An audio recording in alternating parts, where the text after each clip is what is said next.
Welcome back to the Programmatic Optimization series. In the last video, we discussed campaign goals, KPIs, and optimization foundations for beginners. Today, we'll discuss the role of campaign structure in optimization, a topic we consider critical. Let's start with a real-life scenario. A beginner trader launches their first programmatic campaign in DV360. The campaign goes live, spend begins to come in, and the clicks look acceptable. However, after a few days, conversions are low, costs are high, and nothing seems to make sense. The trader attempts optimization by changing bids, adding more targeting, and blocking sites, but there is still no improvement. The problem wasn't optimization itself. The root cause was the campaign structure. So why does campaign structure matter so much? Campaign structure decides success. Many beginners mistakenly think optimization is only about changing bids, blocking sites, or adding audiences. A poorly structured campaign confuses the algorithm, limits its learning, and makes performance analysis difficult. Good optimization is impossible without a clean structure. Let's use a real-world analogy, building a foundation. Think of campaign structure like building a house. If the foundation is weak, you cannot add more floors, repairs become expensive, and the house will not last long. No matter how beautiful the building is, it will never stand strong. Similarly, a weak campaign structure limits results, regardless of your optimization skills.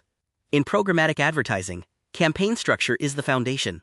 Structure dictates how the algorithm learns, how you control budgets, and how easily you optimize. Without a solid campaign structure, optimization essentially becomes guesswork. Let's introduce a use case to illustrate this point. In DV360, I've seen campaigns fail because everything was mixed into one structure. Our use case is an advertiser aiming for online sales via display ads. The trader creates one campaign, one insertion order, and one line item. Inside that single line item, the trader included multiple audiences, multiple creatives, and different inventory. After 1 week, the question is, why is nothing working? The simple answer is that everything is mixed, and nothing is clear.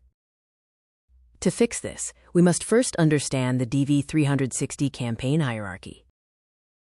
DV360 follows a 4-level hierarchy: advertisers, campaigns, insertion orders, line items, and creatives. You can think of this hierarchy like a company.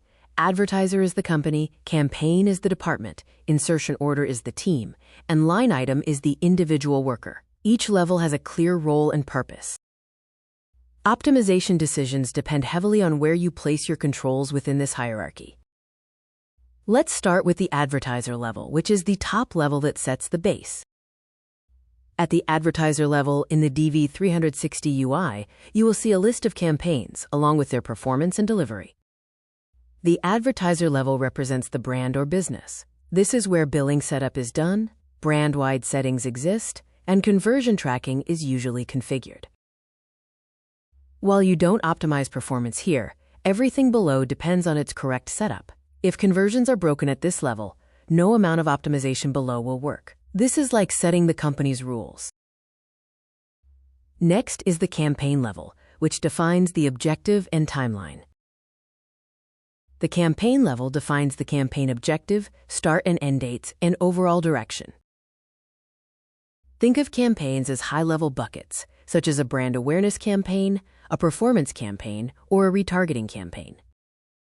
A major mistake beginners make is mixing multiple objectives, like awareness, retargeting, and conversion, all under one campaign. In DV360, a campaign should represent one clear objective. As shown in the picture, each campaign represents one objective each. When goals are mixed, the algorithm, and you get confused. Now let's discuss insertion orders, where you control the budget and pacing. Insertion orders, or IOs, are powerful parts of DV360. This is where you control the budget, pacing, and bid strategy. If the trader used one IO controlling everything, there would be no visibility into which strategy worked and no control over budget distribution. A better approach is to use one I/O per strategy or funnel stage. For example, a prospecting I/O and a retargeting I/O. This provides better control and cleaner optimization. Line items are where the real action happens. At the line item level, you define the targeting, inventory, creatives, and bids.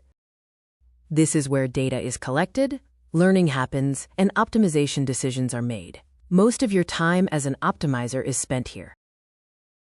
In our use case, instead of one overloaded line item, the trader should create separate line items for each audience and separate creatives per line item.